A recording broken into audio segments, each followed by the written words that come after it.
In 2009, on the 15th of August at 1 o'clock, I found out about my HIV status. I was 20 years old when I got diagnosed with HIV. I had not accepted my status. I was still in a journey of accepting my status, just like I am right now. I was afraid of the reaction, of course, because I thought I'd be judged.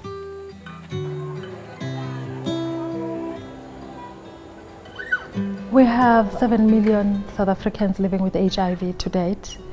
So weekly in South Africa, we have more than 200,000 new infections weekly. And these are amongst young women between the ages of 15 to 24.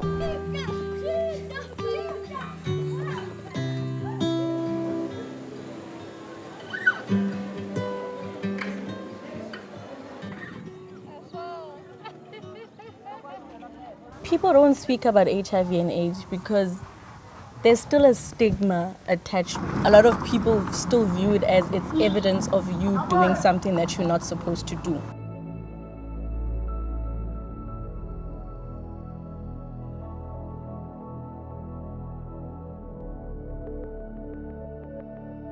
When a young woman engages in transactional sex, the intention is to get money or a cell phone or new hair or a lifestyle that the parents cannot afford, because in society there is pressure to live in a certain way, to hang out with a certain group. Therefore, that opens a window for these women to be violated. And when they are violated, they will take the violence, as long as the violence comes in with what they want. That's our sad reality. In my case, it was just an intergenerational relationship. He was older than me and yes, had more power, but then there was no arrangement. I don't even think I loved him. No, I would be lying if I said that. It was just what I could get from being with him in terms of the respect I got because I was dating a so-called celebrity.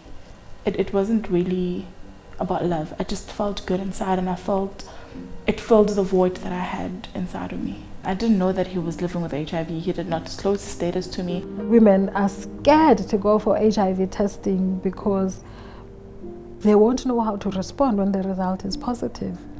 I didn't really know what antiretrovirals were. I didn't know what they really do to my body and so forth. I was just taking them because I was told I won't die. I think after stopping my medication in January, I genuinely thought that the HIV was gone, and it led me to then being sick for 6 months. I had TB, I had pneumonia. So much happened, and I genuinely then, at that point, accepted that I'm living with HIV. I started turning my life around in 2011, just after I got out of my deathbed. What happened was I joined a support group of young people living with HIV. And because of the different stories and experiences that I was hearing from them, I got motivation to continue with life because, of course, I had given up and thought I'm the only one living with HIV, so my life is over.